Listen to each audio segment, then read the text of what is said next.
Before I get started with this podcast episode, I want to say thank you. Going through my own personal story on the very first podcast was something that I really struggled with doing, but I knew for me to be able to get other men to talk about their own journeys, I needed to do it.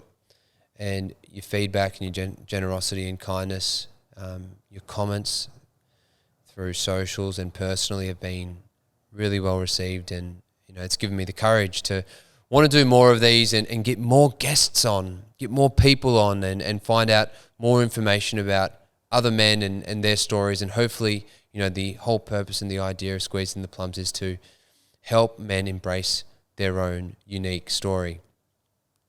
Now, the next guest is someone called Cameron Van Den Engel, good friend of mine.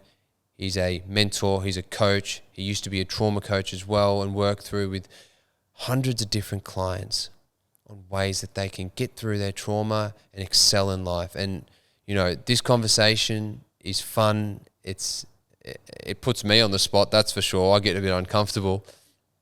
But most importantly, it gives us as young men some actionable items that we can take forth into our lives to become not only better men, but be men that we want to grow into leading into the future. So have a listen, get excited, and if you haven't already, please subscribe to support this channel. Anyways, let's get to the show.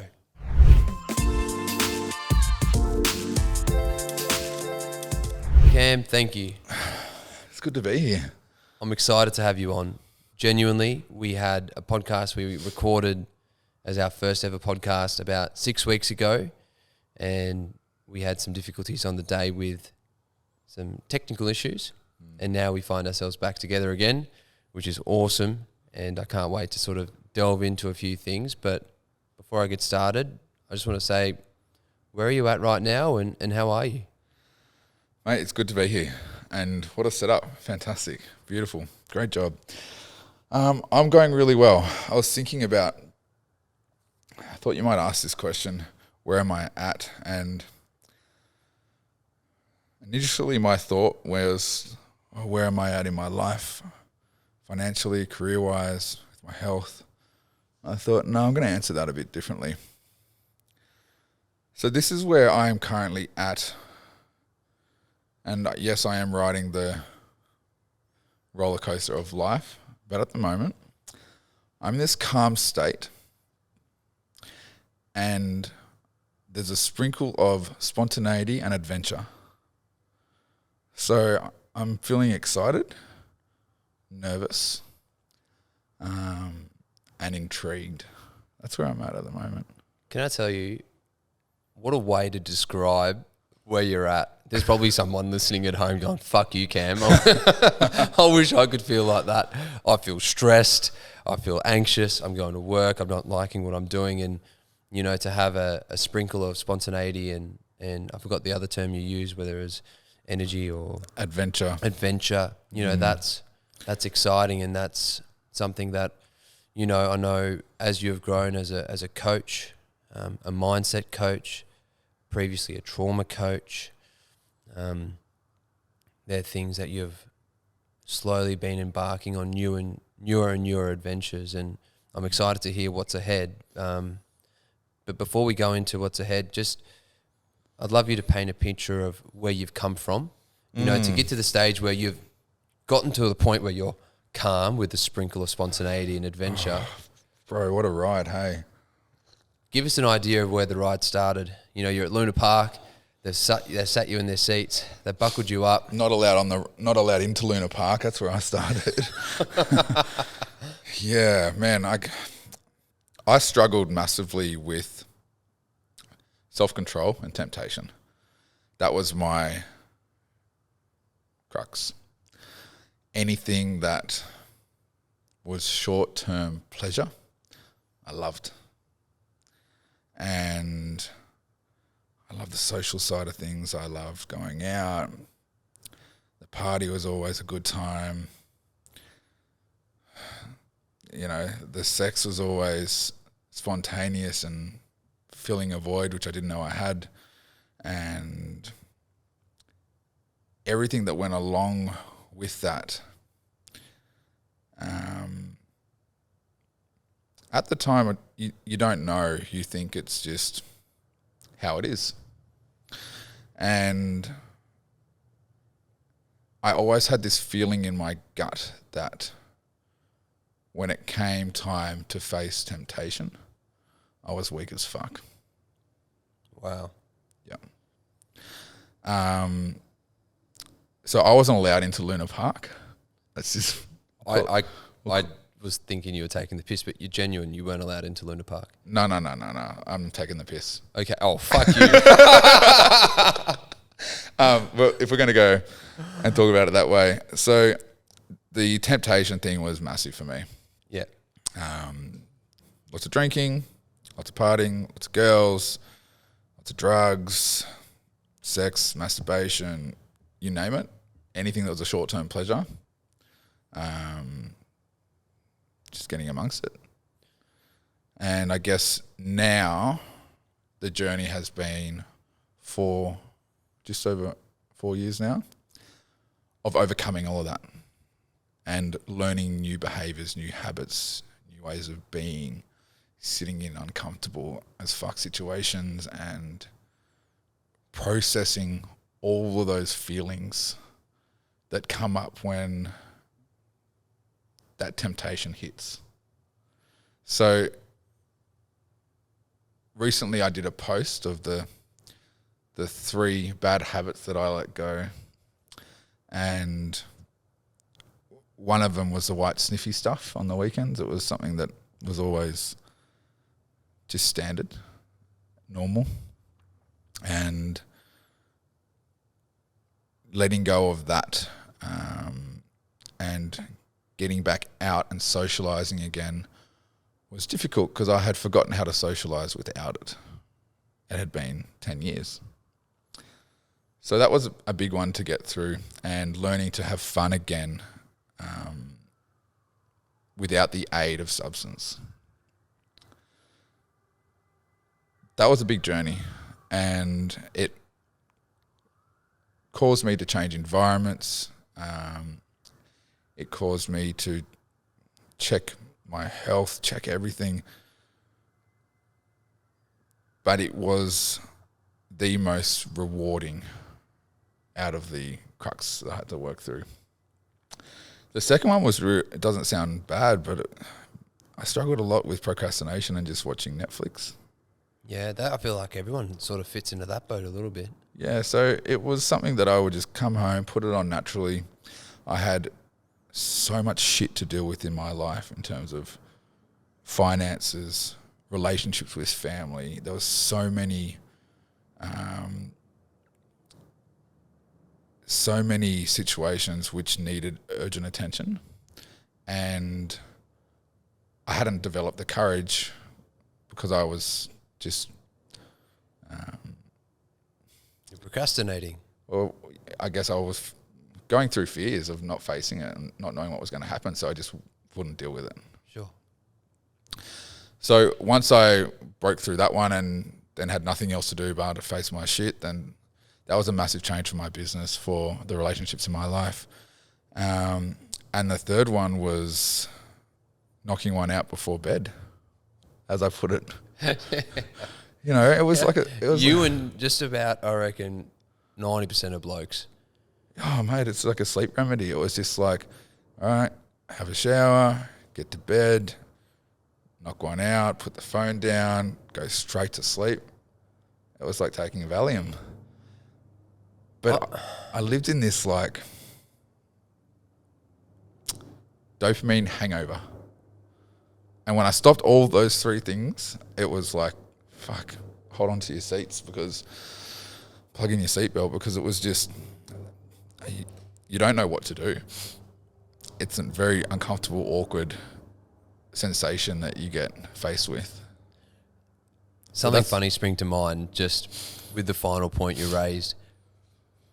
I must be in that 10% because if I ever knocked one off before I went to bed, I'd feel like I have to go to the bathroom to like clean it out like 2-3 times. It was so weird, dude. I don't know how to explain it. Oh, no, that's I felt like clogged up. I was like, nah. Yeah, you do. You have to go back 2 or 3 times and make sure. So it's not just me. No. Okay. No.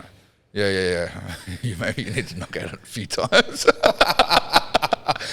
But like when I overcame that and stopped doing that, I was beside myself with how much energy I had the next day. Like drive, enthusiasm, vibrancy, just everything changed. And it was so heightened that I found myself driving to the gym at 6 a.m. in the morning, dancing in the car, completely off my tits on just being sober, being energized. Because I'd cut out all these short-term pleasures. Not all, but three big ones. And so you spoke about currently being in a state of calmness with a sprinkle of spontaneity and adventure. When Cam was adopting all those three, I guess, habits or dopamine fixes, what kind of mindset were you in at that point in your life? And do you think eliminating those three things have gotten you to a stage where you feel like you do now? So they weren't all done at the same time. Let's just get clear. This has been a 4-year journey. It wasn't something that was just decided, oh, yep, boom, Superman, it's all done. There was times where you start, you stop, you start, you stop, you get better, you get worse, and cycles repeat. So the first one was getting off cocaine. Yeah. And I went and had a nose job and got that done. Sorry, Mum, if you're listening to this. But after I got the nose job, I said, with the new nose, I'm not doing it again. And I just made that decision.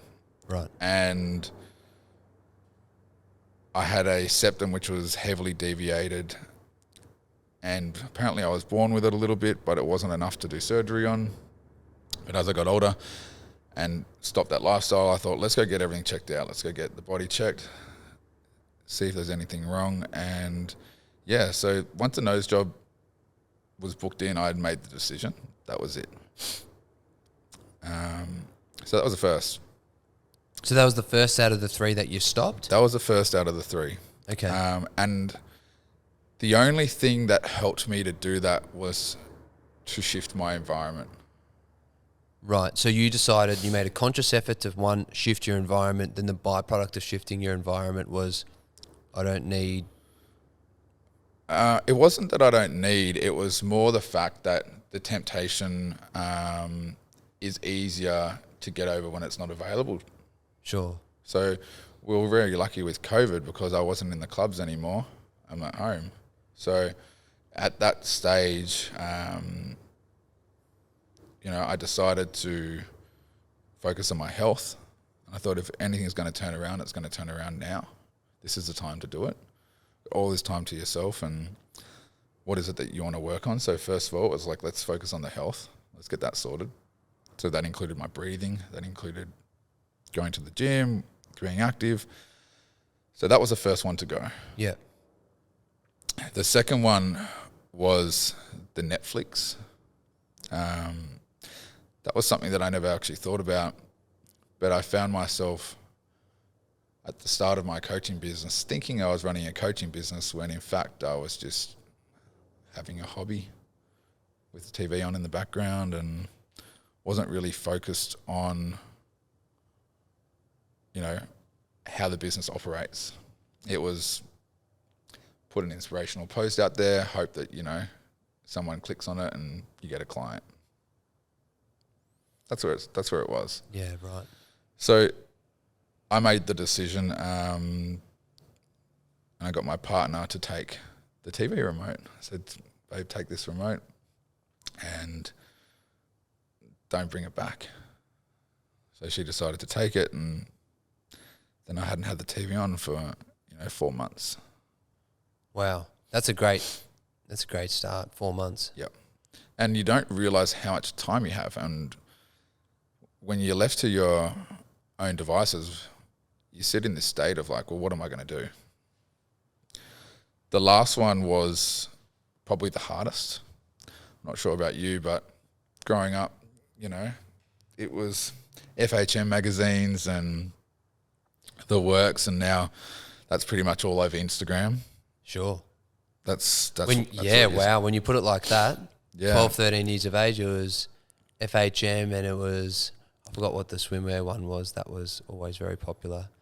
But yeah, you know, you'd go to the news agency or something, there'd be FHM magazines everywhere, and People magazine with like the 3/4 of the cover covered up or something. And you're Yeah, like, shit. and that was it. But like, yeah, the FHM magazines is pretty much what you see on Instagram now. Yeah. So getting over that habit at the end of knocking one out and then going to sleep was the hardest. That was harder than the rest because it's so available. It's just in your phone if you want it there. And when I overcome that, it's like I was fucking carrying a whale out of the ocean. And every morning I wake up, I'm just like, yes. Like still, I celebrate. And I feel so alive and I just jump out of bed. It was interesting. I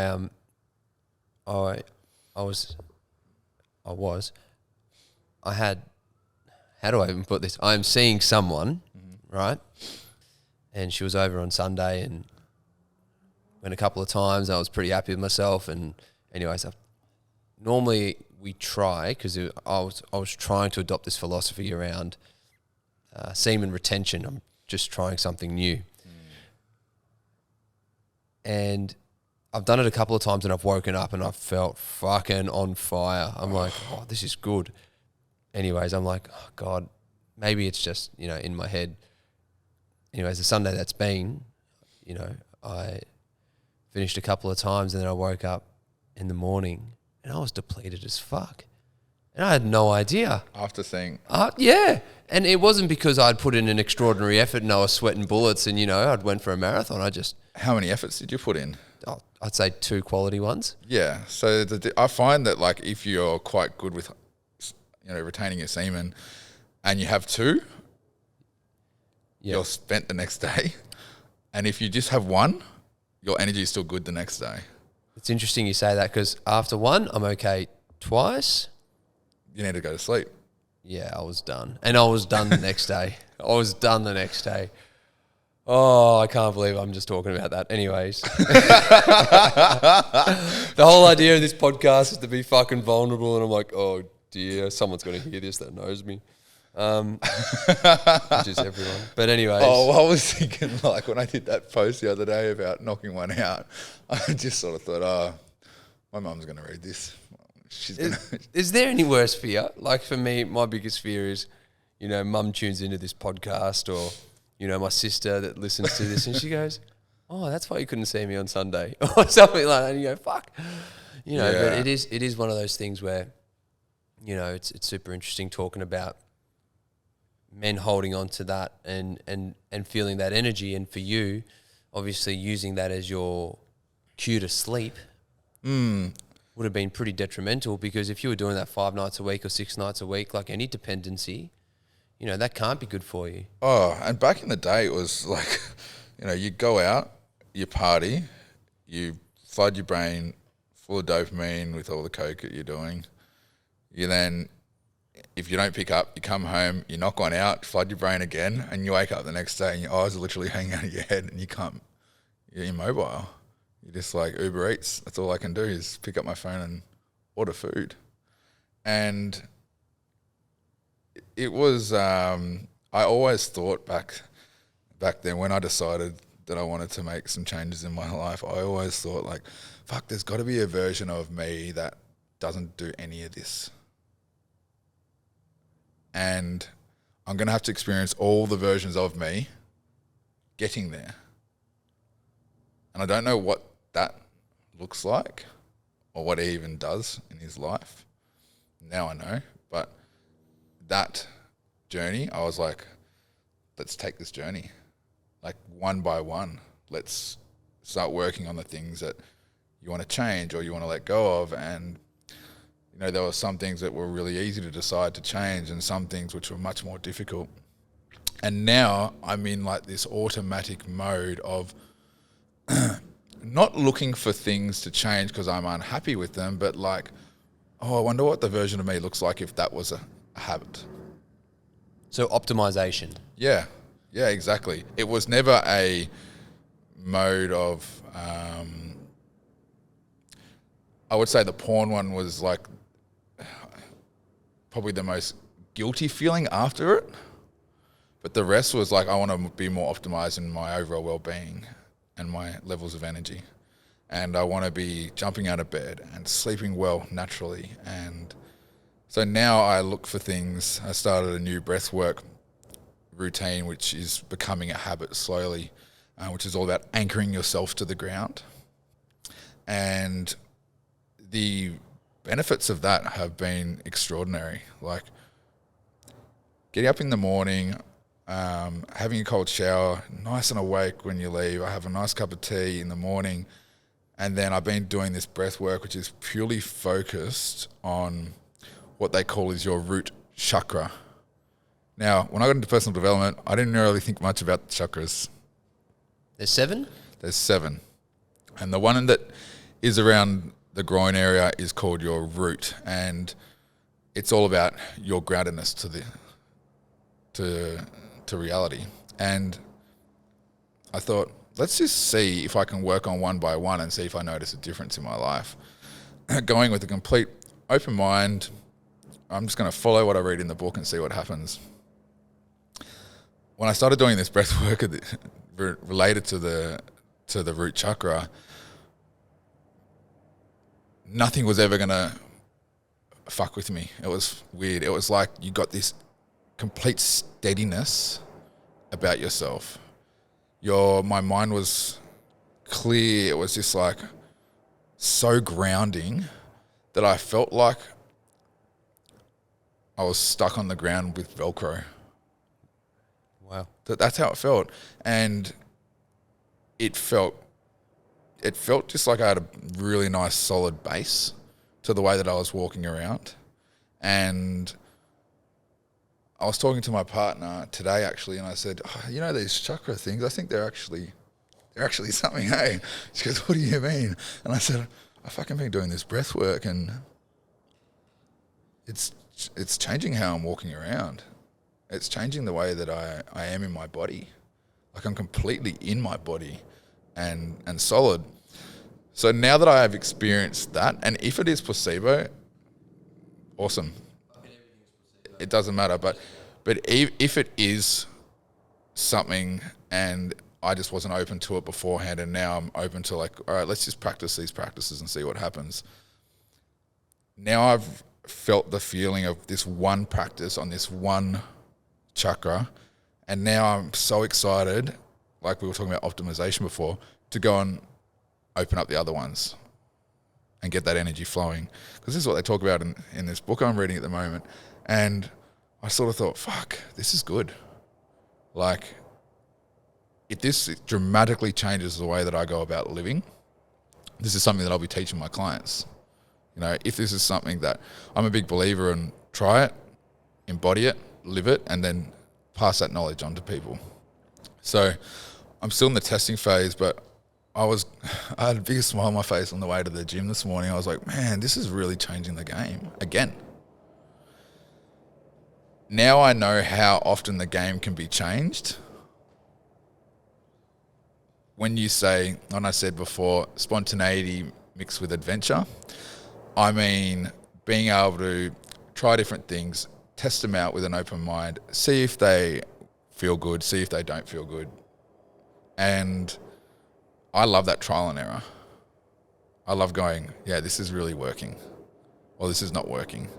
So that's where the spontaneity and adventure comes in. It's more on how I am being within myself and noticing how my energy is.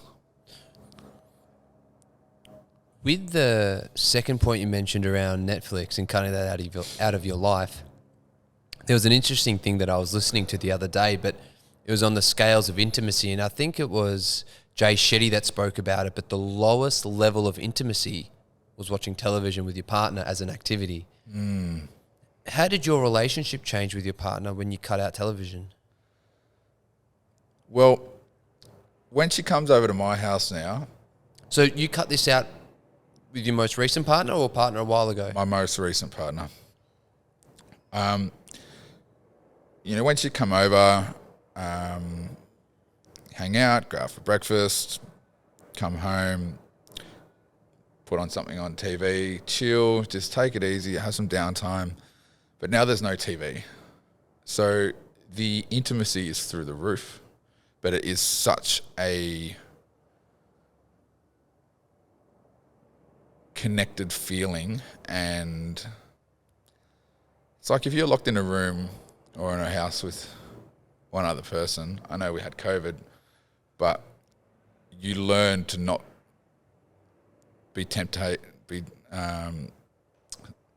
you learn not to succumb to your temptations. Then you really have to get to know somebody and get to know what they're about. And I find that because there hasn't been any distraction there, I have not been forced, but more curious to ask questions. Like non-judging questions, just questions of what is it that you want to do in your life? What is it that you value? And those conversations have opened up a whole new level of intimacy. It hasn't just been a physical thing, it's been quite a deep emotional connection. And it's changed the way that space is held. And so when you're talking about space, for people that aren't familiar with it or listening, you're effectively saying listening without judgment. Is that correct? 100%. Yeah. It's such a beautiful place to be. And I guess with my background, I've got no right to judge anybody, so nothing's really going to scare me if people were to open up and tell me something vulnerable. And now being able to hold that space with not the fear of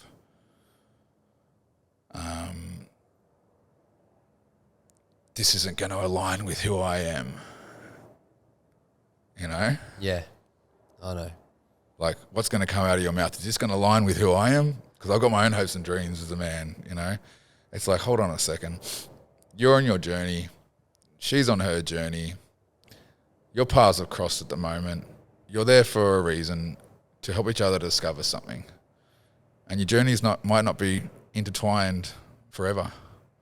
So what is it that you can learn and get to know and explore why those energies are intertwined, why those paths have been crossed? What a great way to look at things. I mean, it's happening. It's meant to be in some way, shape or form. You're not trying to predict the future in any way. You're effectively just gone, you're going to get something out of this experience together from doing that. And I think that's amazing. I think people can adapt that into their life outside of their relationships, maybe their work life, their friendships. There's just so many ways that I guess, ideation or thought process can work. It's like just stopping and asking yourself the question, I wonder why this person is in my life. For what reason now? And getting on that train of curiosity and openness and being like, oh, okay, there's stuff to learn here. There's stuff to explore. Sometimes there's lessons to be learnt, and that's why they come into your life. You don't know, but you can still explore it, but you will know in the future when you use hindsight. That first word of why, opens up curiosity. Quite often you see people, they'll come in and go, I hate the fact that this person's in my life, or I can't believe, or believe it's happening, that, I've got this relationship with my mum or my dad or my siblings or whatever it is. So when you ask the question why, you come from a different lens and you're much more open in that. But why is that relationship causing you pain? Like, what is it that's causing you pain? If it's a relationship that's feeling uncomfortable, what is it about that uncomfortableness that needs attention? Rather than playing the victim on, it's not fair, it's like there's something for you to realize and grow through there that catapults you into a stronger, more resilient, calmer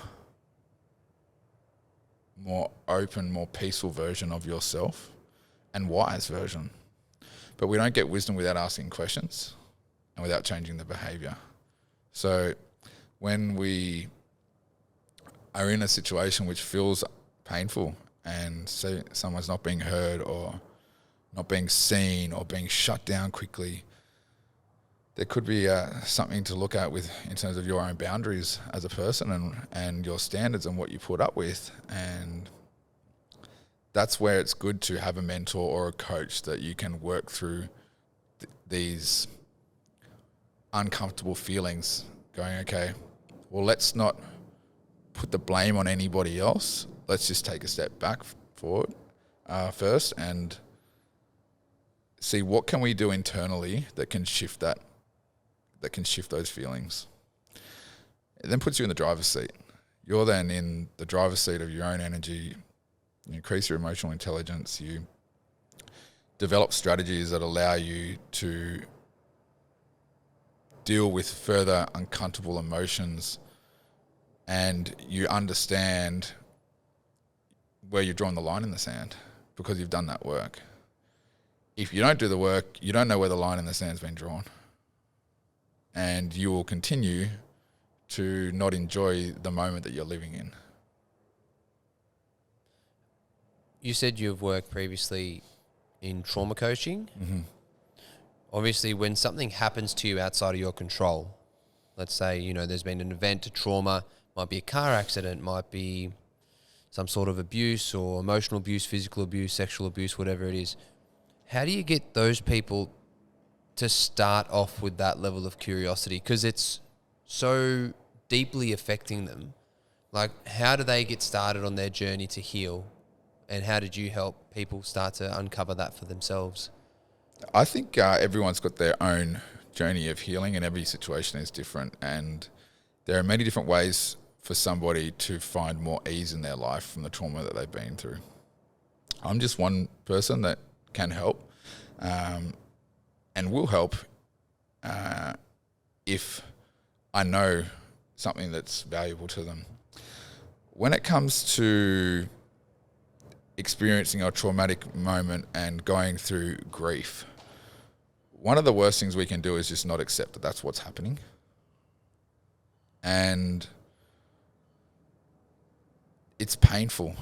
It's such a painful thing for people to go through, to have to accept what actually happened. And when we're in that situation, we really want to make sure that whoever's holding that space is comfortable holding you and letting whatever emotion comes out. Because there's meaning that you are giving yourself about that situation, which is either serving you or not serving you.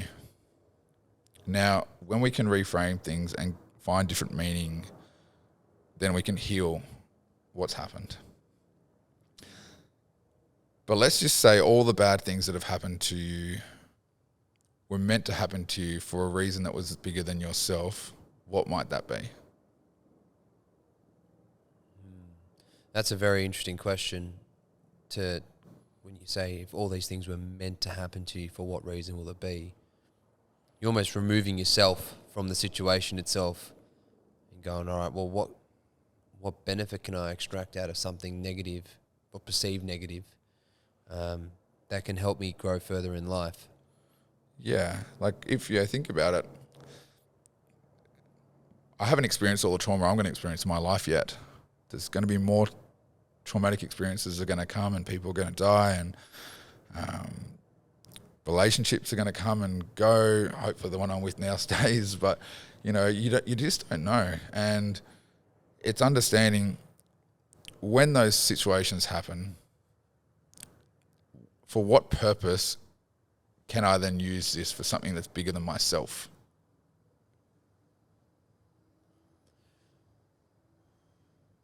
Moving into patients that have or clients that have gone through that journey, is there a common denominator with the ones that have succeeded in terms of being able to return back to what you deem a healthy state of mind? Has there been a commonality that you've seen amongst those people where you're like, yep, they've owned this, or they've practiced this, or the majority of them have done this style of work on themselves? Has there been a commonality at all? I would say the commonality is the people that do the work, that do the practices, that make the commitment to themselves. And I would say that that commitment of time is different for each person. Some people let go of stuff really quickly. Some people it can be years. But the practices that I teach, you can find relief quite quickly, but you can't just find relief and stop. It's got to become a part of who you are. And when you're doing practices and you're not in a painful emotional state, it actually enlivens you.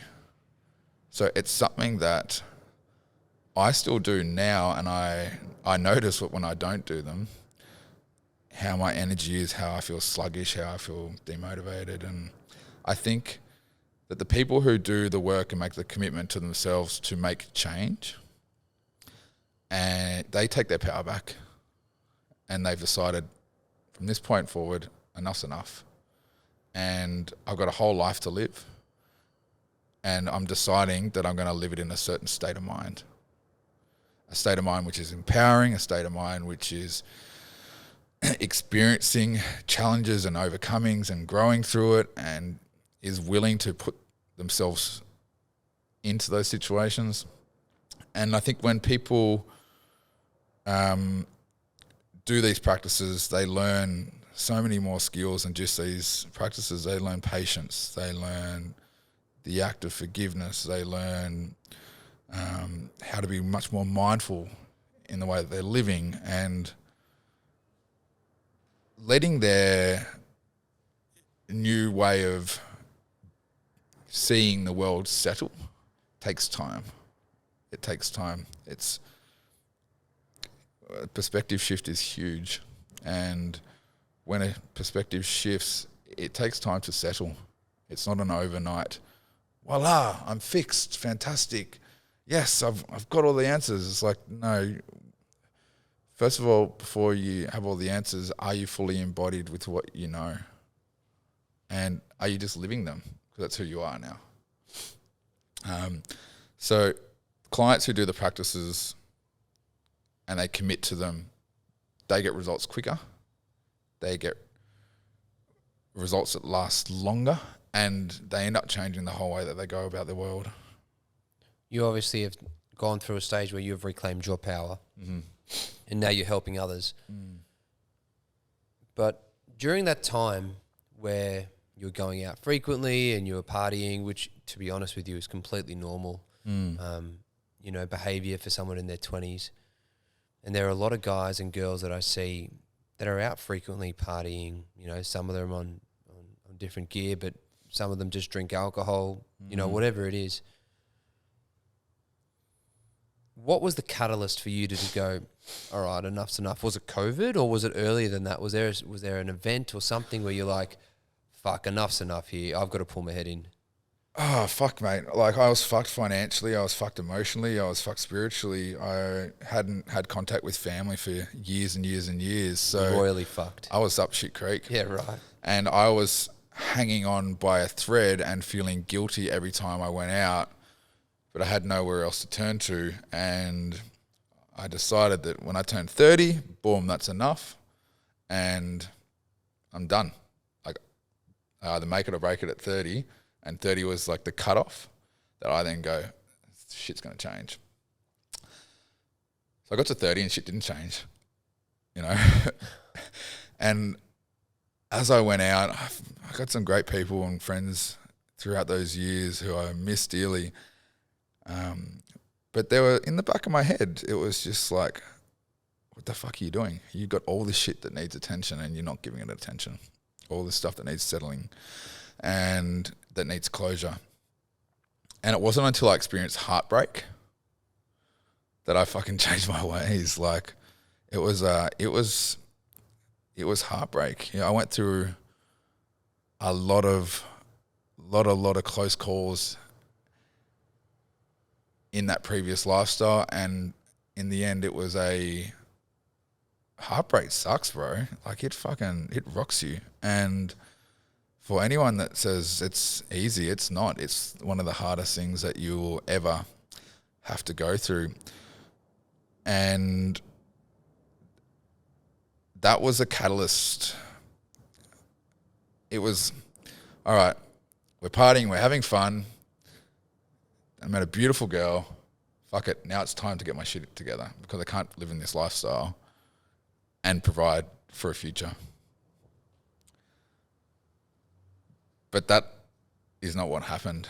You know, I wanted to change my ways and she didn't, which is fine. But I sort of had to save myself to save the rest of my life by changing my ways. And the hardest pill to swallow was realizing you put yourself there to begin with. You know, It's always been you, right? it's always been me. And expecting someone else to change because of your decisions from the last 10 years. You can't. So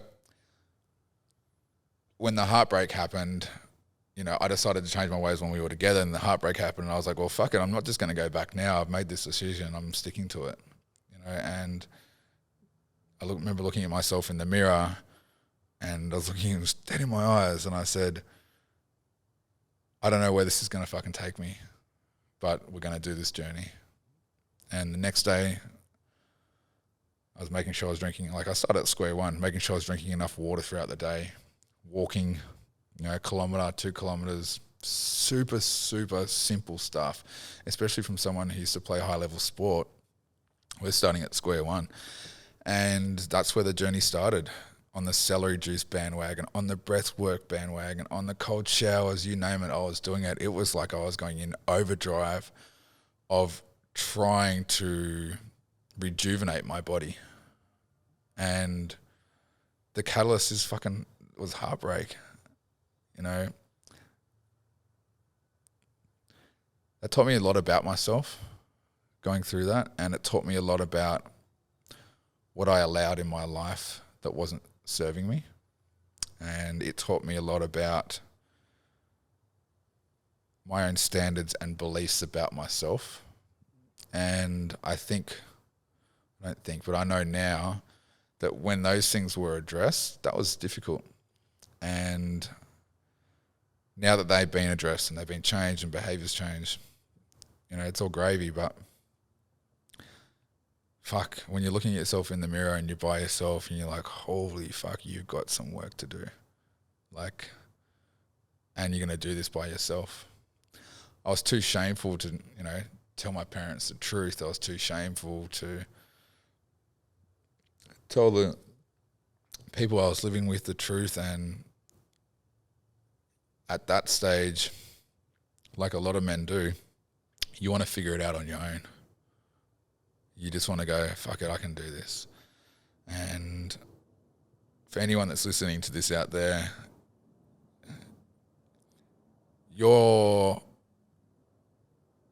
my environment became audiobooks and podcasts, because that's the only help that I was able to get without having to spill the beans to close family, close relatives. I felt that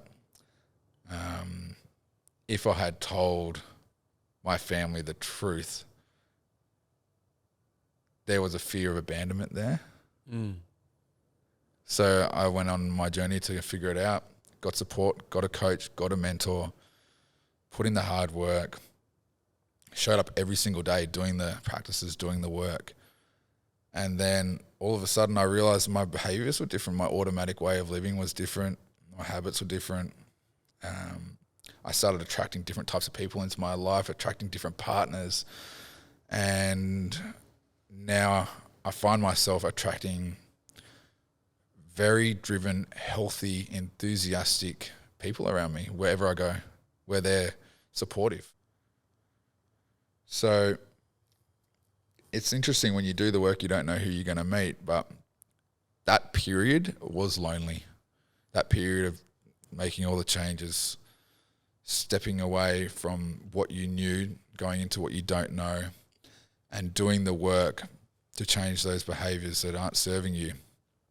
That's a lonely fucking time, especially when you're in lockdown, because you've got no one to turn to. You're there by yourself. It's an audio book. Walk, breathe, come home, cook, bed. Do that for a year. I had no idea where I was going to pop out after a year. But all of a sudden I find myself here and now it's doing a podcast. It's crazy, isn't it? Did temptation at all kick in? Like, you've gone through heartbreak. You've gone, right, I've looked at myself in the mirror. I've looked at the version I am right now. Stood back and said, right, this is not happening again. And you hear about, guys doing this all the time. They look at themselves in the mirror after copping a spray or, getting pissed one night and they go, fuck, I can't do that again. I'm not doing that again. It's enough. Yet they fall into that trap of doing it again. So what was their temptation, firstly? Oh, fucking oath, mate. And how the hell did you manage it? Because it's a big step. Yeah, it was never managed every single time perfectly. I read something in a book, and I can't remember the book. But they said that you're either on this upward spiral or this downward spiral. And every time you hit 12, the spiral gets wider as it goes up, and it gets wider, it gets narrower as it goes down. And every time you hit 12 o'clock, that's your relapse point. Mm. But as you keep doing the work and heading up the spiral, that relapse point gets further and further and further and further away. So it might be a couple of days, and it might be a week, then it might be 2 weeks, and it might be a month, then it might be 3 months, and it might be 6 months to a year. And when you understand how that works, it's like, okay, well, I've got my hands on the bike, I'm pedaling, and I know I'm going to hit a bump, but I'm not going to hate myself when that bump comes. So I've still given myself the ability to be human and not have to be perfect, and I'll give myself, the permission to be human, shall I say? And I guess understanding that, and now it's still the same. It's not perfect, but they're not habits anymore. That's not a way of being anymore. It's their situations that I find myself in very rarely because we're so far up the spiral. Now, what's beyond that? I don't know. Is it the optimization and changing everything you eat and the way that you breathe and the water you drink and how your posture is? Like, how far do you go up this spiral? How you improve your communication. I don't know. But all I know is there's some stuff out there that can really improve your life. And when you embody and practice it, you will never feel more alive. But it does take work, and that's why I can't recommend enough getting help, getting people, healthy men around you, healthy friends that are around you that will support you on your journey. There's a interesting contrast there with letting yourself being human and not rationalizing your behavior when you are tempted, because quite often you'll see where people are like, let's say for me, it's something as simple as getting off sugar, and it's like, right, 6 weeks, no sugar, I'm going to train the house down, and then I've had a fucking hard day at work, I've got an earful from a few patients, I've tried to do a podcast and something hasn't loaded, and all of a sudden you get home and your housemate's brought back a tub of fucking Magnum ice cream. In the tub, the one that you can crunch. Oh, it's so good. Yeah, it's so good. And you go, I've had a fucking rough day. I'm human. I'm allowed to do it. But I found that people do rationalize their behaviors a lot. And so one thing that I've done personally is to allow myself to be human, but also to realize that I want to stay in accordance with what I set my mindset to be, is I put a consequence in place. I like to think of it as like training. Okay. Oh, yeah. So say, for example, I played soccer. Soccer was my sport growing up. You go to some sessions, you train and you have some crackers, and sometimes you have some absolute belly ups and you're just like, that was a shocking session. And when I wake in the morning, I try to say, okay, today we're going to practice. We're going to practice that day, complete embodiment of the day that I want to live. And there's going to be times throughout the day where you get tempted and you give in, and some days you will. And on the days that you don't, you just need to notice how you feel. And giving yourself, like the other day, talk about the sugar. I try to do the sugar thing too, but I'm addicted to these like Audi wafer chocolate things. Never had one. Fuck, they're like Kinder Buenos. They're so good. But I have one a day.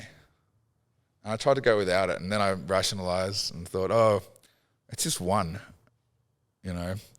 But that wasn't the point. The point is, how many perfect days could I put together and make a game out of just that day and not be hard on myself if it didn't? It's like, all right, let's just see how we can improve that the next day. Would I just drink a bit more water?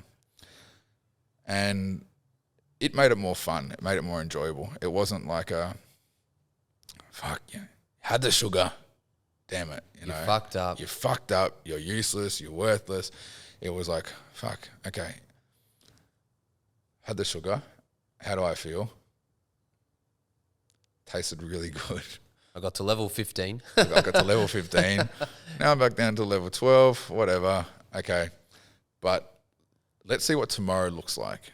Yeah. Okay, so tomorrow if I don't have the chocolate, how do I feel? And then next time I go to the shop, I'm not going to buy it because that's going to help me because it's changing the environment. So I'm not going to buy it. And then let's just see how I feel after a week of not having it. And for me, that's the greatest test. If you feel better having sugar, then by all means, have some. But if you feel like it's a problem in your life and you want to cut back on it, then have fun with trying to create the new habit or the new way of sitting in that, the new way you're going about your life. That comes down to mixing a bit of discipline with fun, you know, and what is it? Discipline is a future version of yourself, appreciating the work you're doing now, you know, and being able to do that properly. But this whole thing about perfectionism, man, like I find myself asking myself the question, what the fuck? Why is it that I want to go and absolutely improve everything? Like, what is the drive behind me wanting to be completely optimized?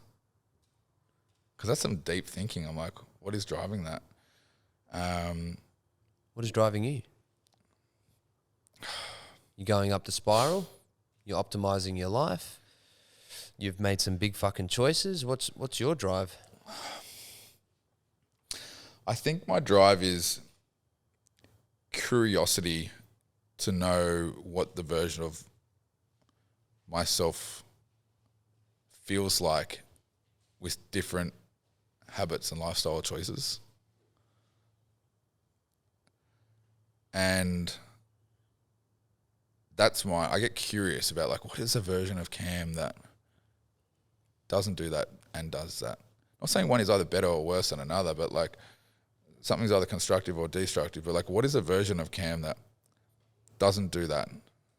How does he go about his life?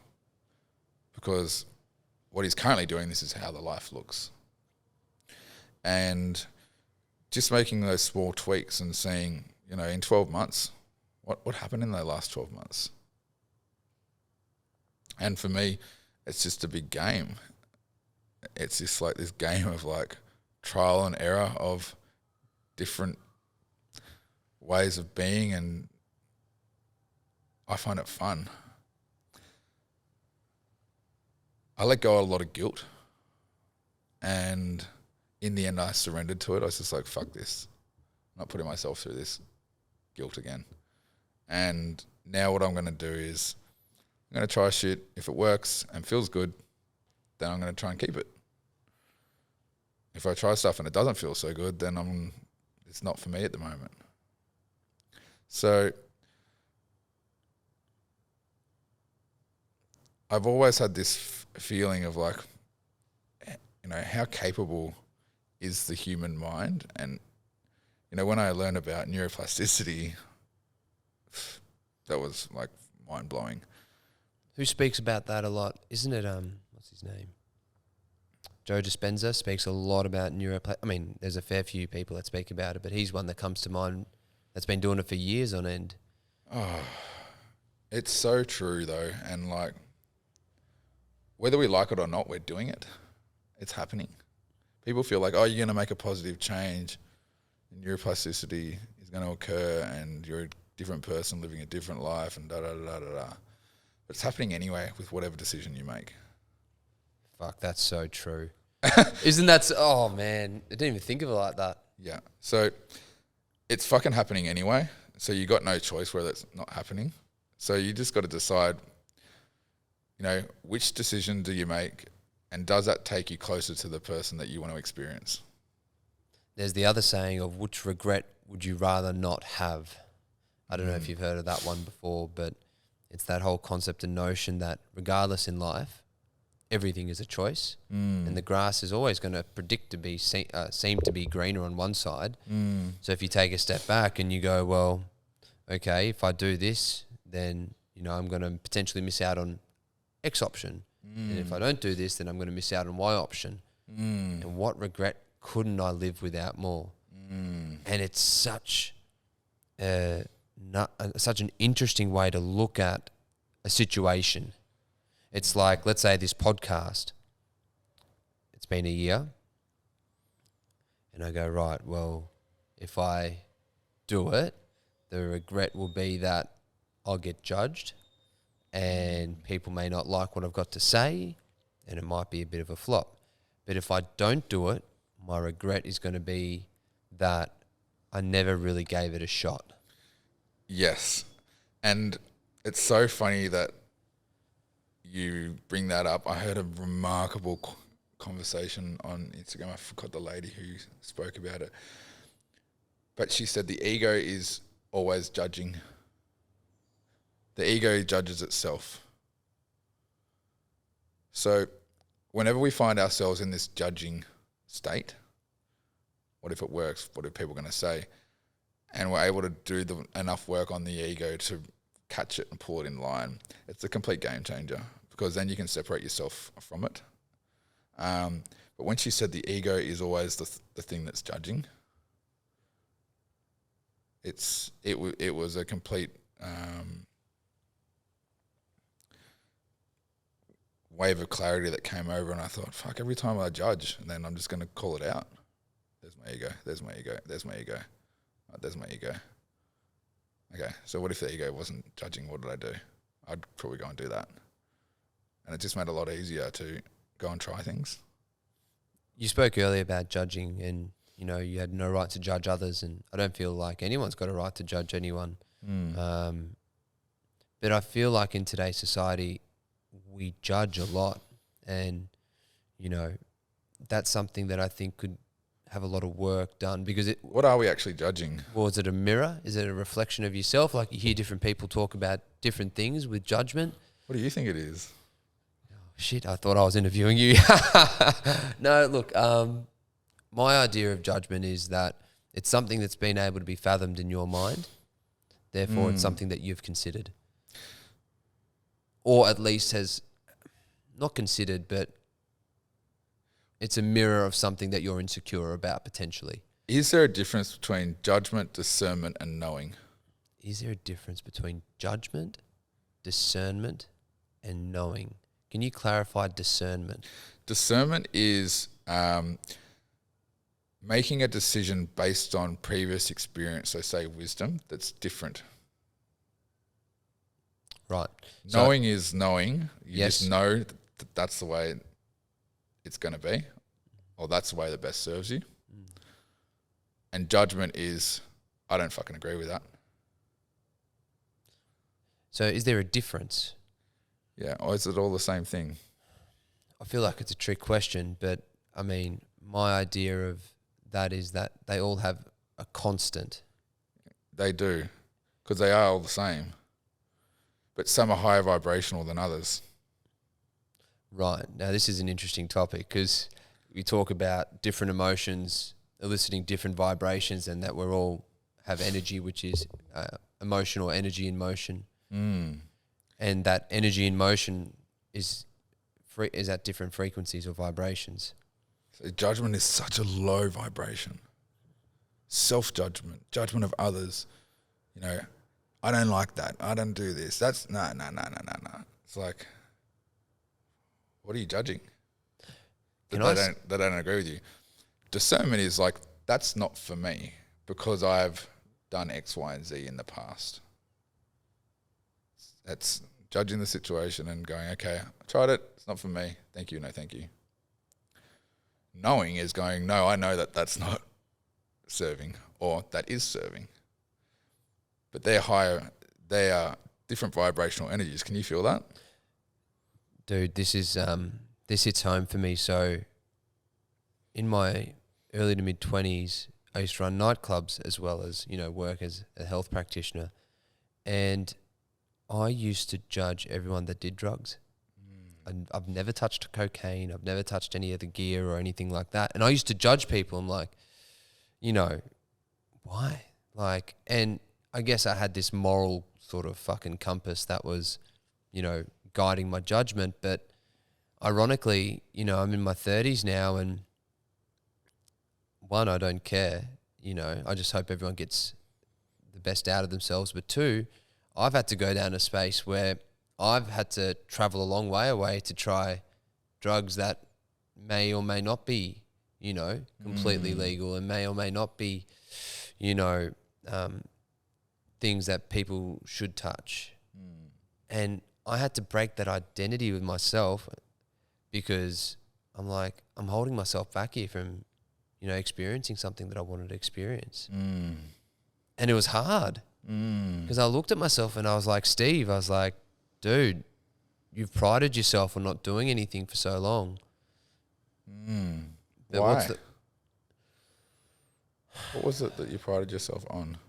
Well, I found that, and I found that not doing any drugs when going out, I felt like I was a better version of myself, and I would be a lower version of myself if I did gear and had to go out. And it probably came from the wrong place. We would have had a great time if we were at you would have been looking at me and I would have been like... If we had met you and me in our heyday, and don't get me wrong, alcohol's a drug, right? So, I can't really talk, and, I could So definitely... let's talk about, besides the liquids. I did Rainbow Serpent Festival, and that would have been in 2016, 2017. And it's a funny story actually. And I just drank alcohol. And I was in this horrible pink tutu short looking thing, yeah.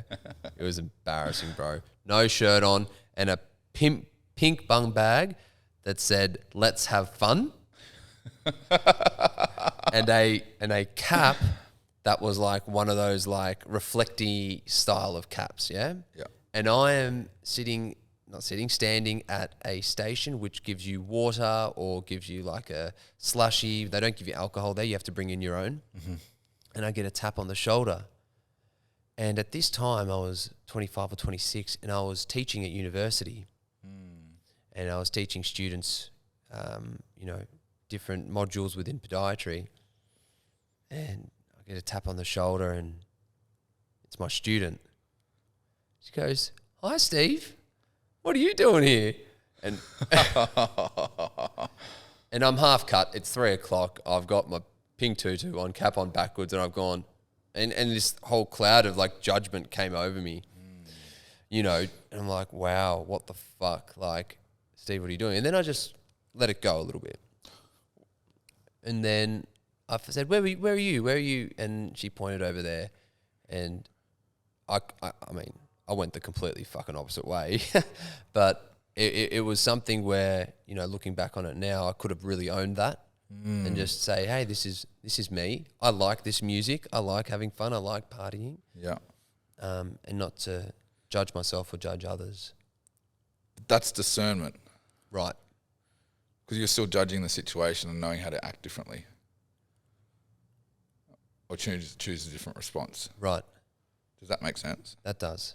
So what would the world be like if this whole comparison and judging thing didn't exist, and everything, and discernment and knowing did? Oh, I think there'd be a whole heap of peace. There'd be a lot of internal peace. Calmness with a sprinkle of spontaneity and adventure. But like, think about it. Yeah, no, 100%. Like, what are we actually judging? Yeah, well, you know, and it's a bloody deep question, because there's a lot of people that, you know, and it's almost in our nature to have to judge, because you have to make judgment calls, right? Exactly. So you're saying that if you need to make a judgment call, so there's a person at work that's not doing their job, you need to make a judgment call based off the fact that you don't think they're going to be good at what they do because of X, Y, and Z. So you're saying that's discernment, or is that knowing? Or it could be either. Yeah, that's discernment or knowing. Like, if you're making a judgment call based on your trainings and experience, then you're using your wisdom that you have. You're not going, I don't like that person because they're a dickhead. Yeah, right. So, does that make sense? Yeah, yeah. I don't like that person because they get off their head. If you say, I don't like going out with Jimmy because I've got to babysit him because he gets off his head, then you're making a decision of discernment on how you want to go about your night. Does that make sense? You know, now I reflect on it, I can tell you the real reason why I never really liked the idea of, you know, the white sniffy stuff. When I was I was 21 years of age, and I was working at a nightclub just as a host, and I was speaking to a girl at the bar. She was tall, brunette, super attractive. I've gone, yeah, I'm in with a shot here. You know, I had my token 5 drink cards, and I said, I'll get the drink. It's okay. And then I walked off, and I said, oh, you know, I'll talk to you later. I tried to be a little bit too cool for myself. And then I see her later on in the night with another girl walking with this old ass dude who's probably my age now, but anyways, like, it felt like he was like 40 years of age, walking to the bathrooms. And I'm like, is he shagging both of them? Like, I didn't even know what cocaine, like, I didn't even know, I was 21. I was brought up so strict and so down the line that I just was completely, you know, unaware. And I go to one of the boys, I said, fucking old mate's cut me lunch. And the other bird. So how's he done that? He must be loaded. And he's like, no, the guy's got gear. I said, what's that? He said, it's cocaine. It makes you feel like you know, $1 million. And then after a while, people just get hooked into it and do it all the time. Yeah. And that actually, at that point, I said, I'm never, ever going to be that guy. Ever. Really? Ever. It made me feel, I was physically sick that this, like, stupid hot chick would go to the bathroom with this random dude. Maybe she knew him, maybe she didn't. And do what I now knew was lines off probably off a bloody credit card or off a phone or whatever it was. 21, there probably wasn't phones then. Oh yeah, we had a Nokia 3210 or something, you know. I was playing Snake on my phone whilst I was getting my lunch cut. But probably off the credit card. Fucking hell. But, you know, it's interesting now, and I've still got some involvement with music and entertainment, and, you know, I do that on the side, but you see people every weekend do it. And in a way, I'm glad I was judgmental to some extent. I feel like that was part discernment, because I'm like, I don't want to fit into that. I don't know. It gave me the ick. It didn't want to feel into that very well. But you see it now a lot. That's super common. It's unbelievable. It's everywhere. Like, it's actually more people doing it than not doing it. There's more people doing it than drinking, I reckon. Yeah. You know, it's wild. There's a massive problem with it. Yeah. It's like, I don't have any problem with anybody doing it around me. Yeah. Especially, you know, I don't have any problem with it. I just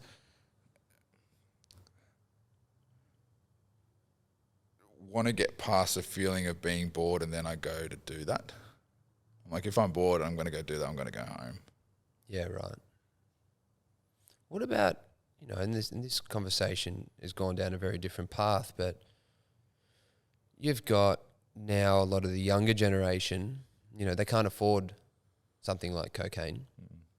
And we see them going for your more party drugs, your ecstasies, and I don't know, is ecstasy the same as MDMA? I actually don't know. Still learning. But you know, all these other cheaper alternatives.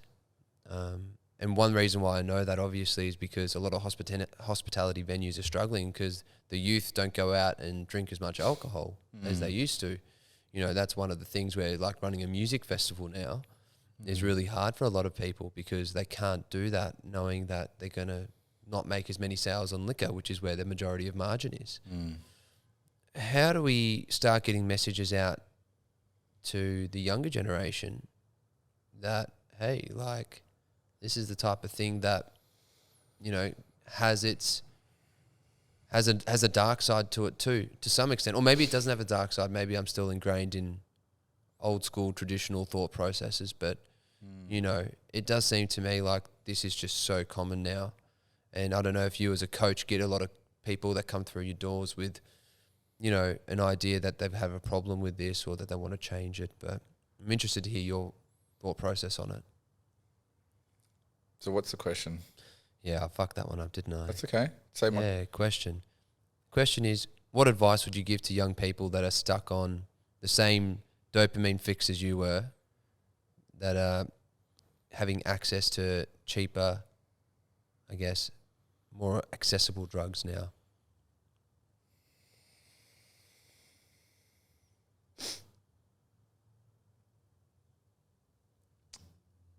I'd probably ask the question, what's really going on here? Just see what happens, what comes to you. I don't think me giving advice is the right way to go about this conversation. I think giving people the power to ask the right questions for themselves. And asking the question, what's going on here? You might get a few answers. And, you know, reflection is a very, very powerful thing. And asking yourself the right questions, you get some incredible answers.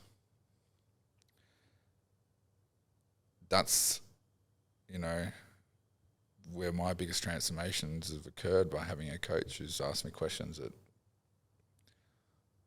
I've never even thought to ask myself. I was out the other week having a drink for a friend's birthday, and she was with a couple of friends, and the friends asked, "Oh, so what questions did you ask?" Because I run a coaching session on a beach for about 150 people, and it was based on communication and connection.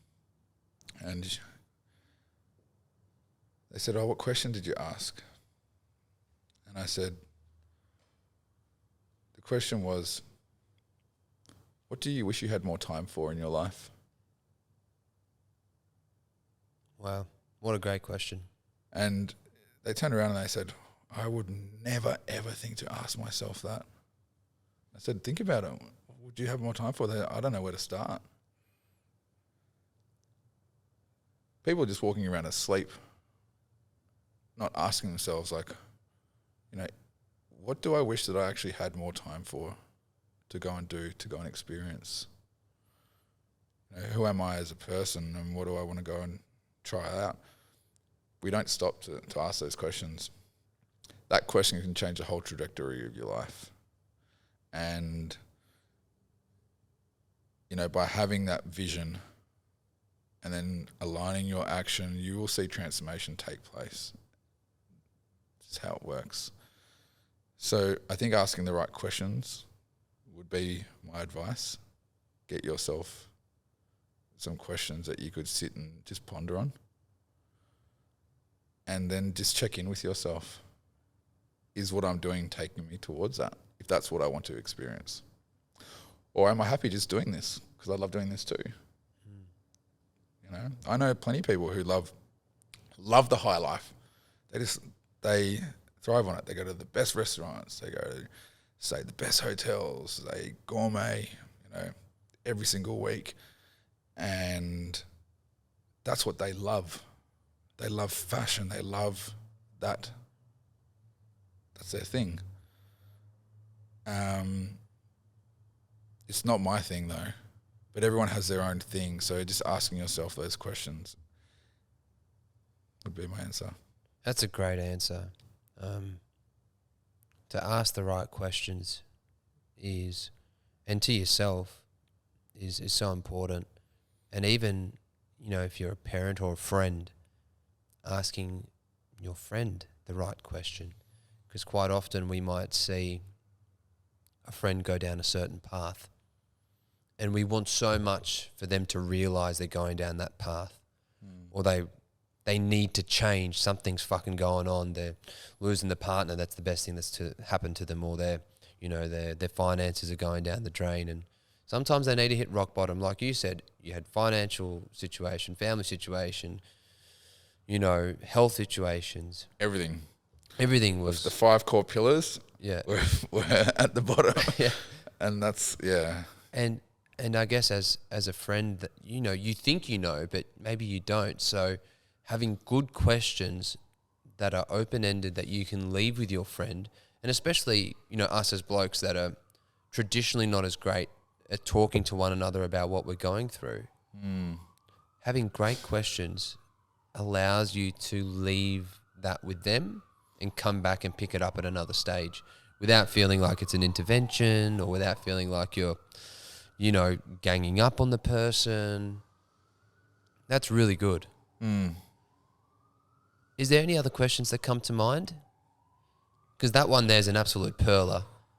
If a friend was to reach out to another mate and go, right, I want to ask how you're doing, what's another way that maybe they could do that?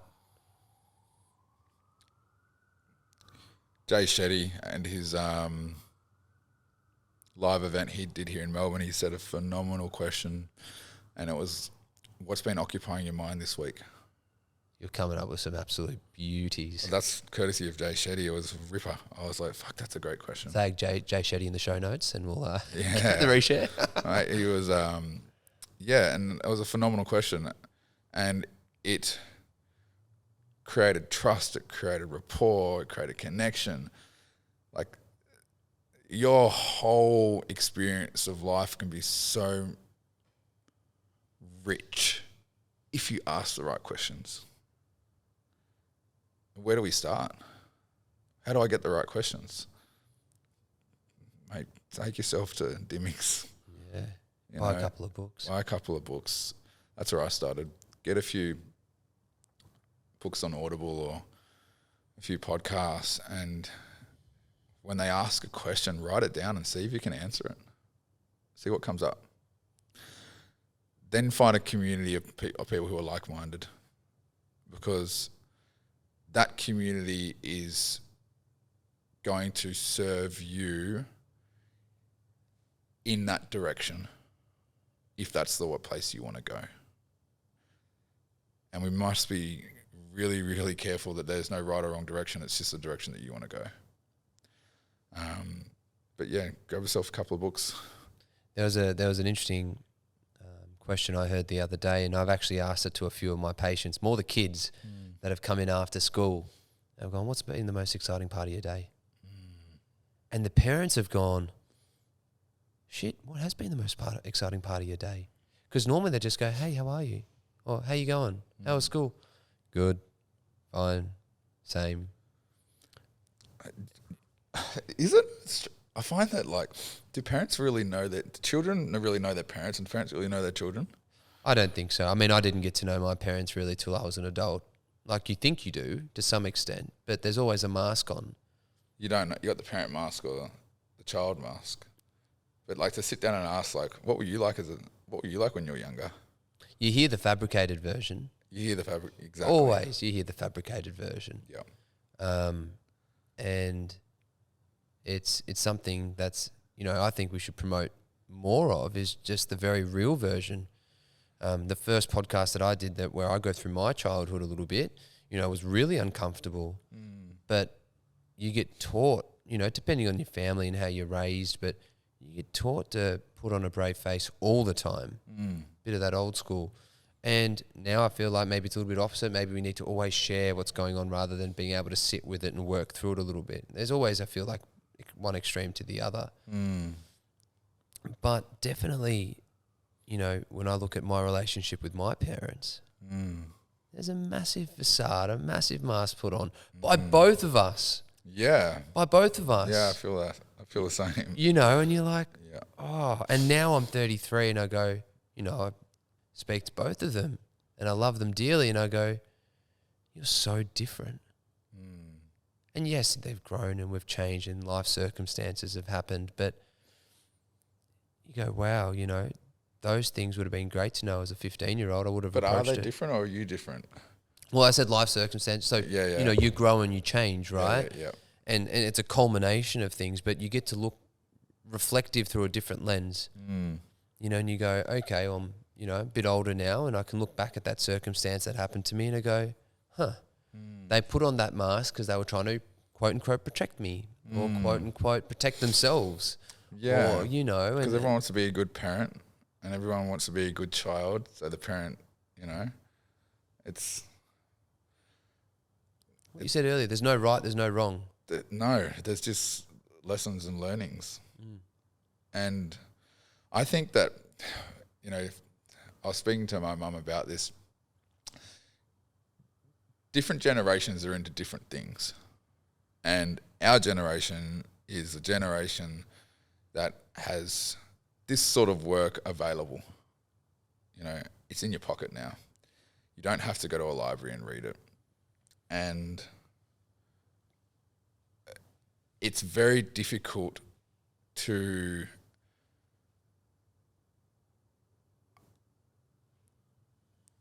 want to have, it's very difficult to come to accept that your parents might not want to do any work or have those conversations because it's just not how they've been brought up their whole life. And when you're older, it's probably a more daunting thing to go through. Self-work, are you referring to? Yeah, I find like it, especially in my group of friends now, we can easily have open conversations about vulnerable topics. I can have those conversations much more easily than I can with my own parents. But I can't expect them to have those conversations because it was never a part of their life. They just got on with it. So if we're breaking, the way of thinking in the family or changing the way of thinking, then well done if you are. But one thing I've had to learn is not to expect anybody else around me to do the same thing. As much as I want to create a deeper connection and I want to be able to be in that beautiful state of openness and full acceptance, everyone's doing it at the best they can with the knowledge that they have. So I don't even know where I was going with that. Yeah, I'll continue that though in the sense that I was listening to Peter Crone talk. He was on a podcast with a gentleman called Drew Prowett. I think it was called the Broken Brain podcast or something like that, around the idea that no brain is broken. But in that podcast, he specifically said this thing that has absolutely stuck with me. And it was, if you could put everyone's life into a 2-hour movie, you may not agree with the decisions they make, you may not like them, but you sure will understand them. Because if you lived those same experiences, you went through those same things, you'd most definitely make the same decisions. And so when you say there's no right or wrong, it's a nice way to look at that because you realize that everyone is a byproduct of what's occurred within their life. And you have no place to judge. Exactly.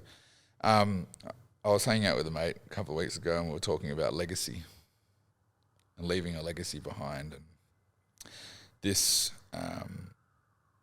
idea that we're sold that legacy is your financial collections that you then pass on. That's what most people think. Yeah. Build a business, built an empire, that's my legacy, done well in life, and pass it on. Yes.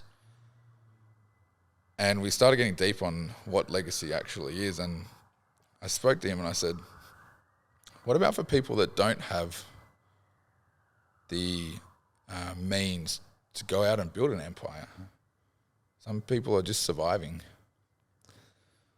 And a lot of the world is just surviving. And what can they do to leave a legacy? The idea that I came up with was changing your mindset and passing that on. That's generational, isn't it? It's generational. It's going to change your children, their children, and the children after them. And that goes down, what we first spoke about, neuroplasticity. Changing your mindset. Well, your mindset is always changing. You're always changing. It's the only constant. So you're going to pass on something. You will pass on something. But if you can't build your empire, or you feel like you're running out of time, you can change your mindset. You can, walk around life with a different perspective and a more open, willing to learn view on the world. That when that is passed on to children, it allows them to go towards their dreams, and you've created the momentum and the belief for them that they can, which is massive.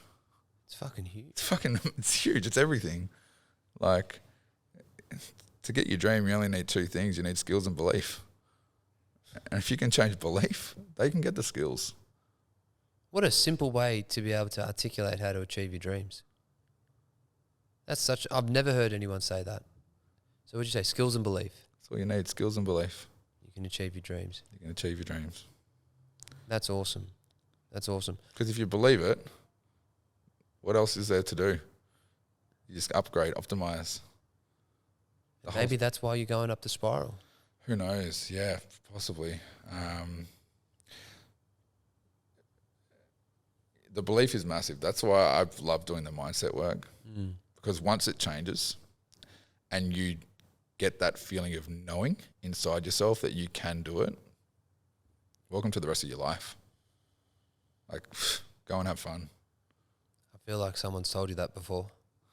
Yeah, someone did say that to me. That was my therapist.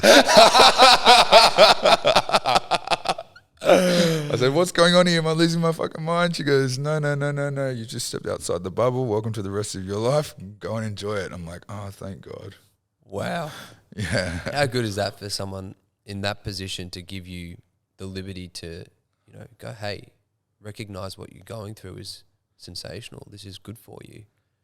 Enjoy it. Embrace it. It's confusing if you're the only one in your group going through it. You're like, what the fuck's going on with me? Why am I not interested in the shit I was interested in? Why am I not engaging in the conversations? Why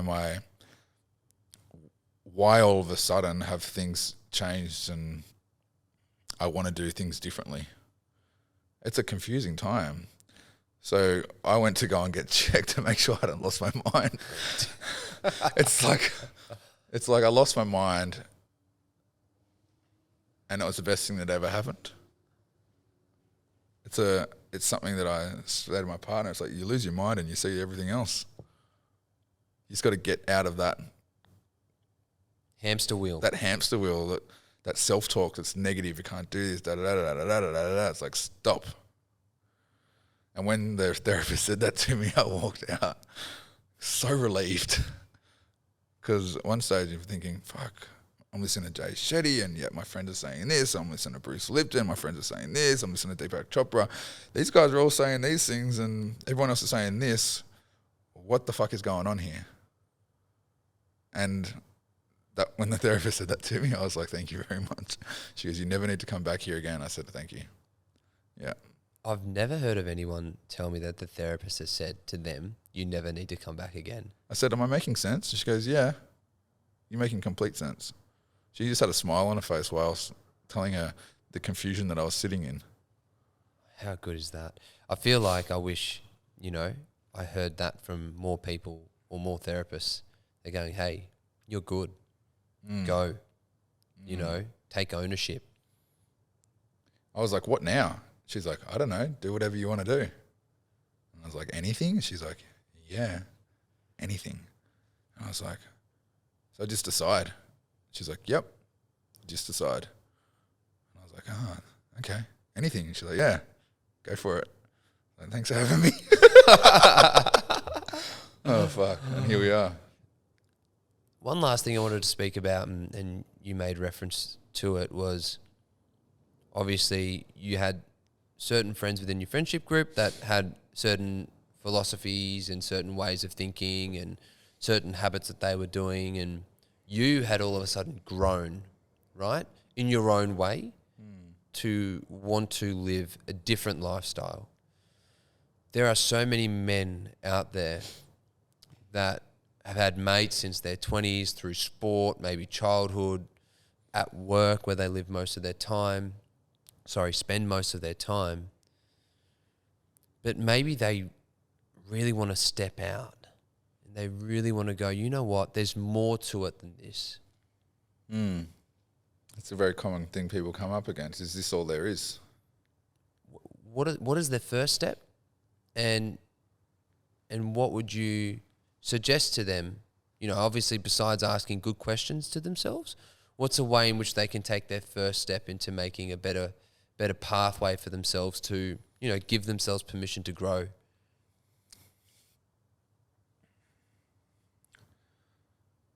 Just think about what gives you energy and what's not giving you energy, in terms of what's making you feel more alive. So for me, meditation was huge at that time. It was massive. I remember I was always a person that said, I can't meditate. I can't. How do you meditate? My mind is and then I gave it a crack. I stayed with it. I learnt off other people how to do it. And I kept bringing myself back to the present, back to the present, back to the present. And one stage it was just like pop, and I became still. I found my presence, became anchored. I felt relief. I actually felt like I was on LSD. And I remember standing up and walking off, and I felt so clear. I felt amazing. $1 million. I was like, this is unreal. And all I had done was recognized the voice slow down and then stop. So it wasn't that I was putting myself into environments so I was lonely. It was just I was finding a little bit of solitude where I could just sit with myself for a bit and explore, you know, who I am as a person. So for anyone that's thinking about, I've been doing this for a long time and it's taken its fucking toll and I want to make changes, and I know some of the guys I've worked with in the past have had children and they want to make changes for their daughters and their sons, and just have a think about what gives you energy and what takes away your energy. What makes you feel drained and sluggish, and what's making you come alive. There's a saying that I heard when it came to energy optimization, and it was high priority, high energy. And quite often I find that, you know, when we have the most energy in the day, we do what's the easiest task or the lowest priority. So we get to the end of the day and whatever's been the highest priority, we've sort of pushed to the side and we haven't been able to conquer it. So then what that does is it plants a seed in the back of our head that, shit, we still got to do this. And what I started to realize was, well, my highest energy the highest energy that I felt was after I trained in the morning. And so the hardest task that I had to do, I would do when I knew I had the most energy. And you know, something like, let's say, posting on social media required little energy and it was a low priority. So I would not look at my phone or post or comment or do anything until I got home that night. And I found energy optimization, or being able to control the output of energy, allowed me to then start to steer that energy in the right direction. And I think if you also know, as what you said, what gives you energy, what builds those tickets up, and what drains the hell out of you, it might be your friends, it might be the food you eat, it might be the activities that you're doing. It's never your friends, it's your decisions. Which decisions are draining you and which decisions are making you come alive? It's never, you can never put the blame on anybody else. It's your decision to be around an environment. It's your decision to give in to the temptation. It's your decision to deal with that guilt the next day. It's all a choice. And, you know, I was living such a fast-paced lifestyle. I thought, I need to really learn how to live well. So it became my passion to learn how to live well. Studying ancient texts, studying health and wellness, changing diet, changing belief patterns, like learning, like how can you really do life well? And every time I receive a new bit of insight, like what you were talking about, doing the hardest thing at the start of the day, how does it make the rest of your day feel when you do that? Sensational. Sensational. So you've done the hardest thing and now you can look forward to the rest. But that's a prime example of you learning how to live well. You've gone, this makes sense. Got the hardest thing out of the way. It's done. And now the rest of the day I can go about with a bit more ease.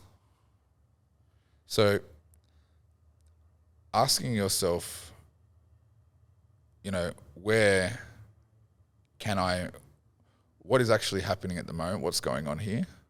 And how do I want to be operating? How do I want to be thinking? How do I want to be showing up? What do I want to be learning? What do I want to be creating? What is something that I can learn to love?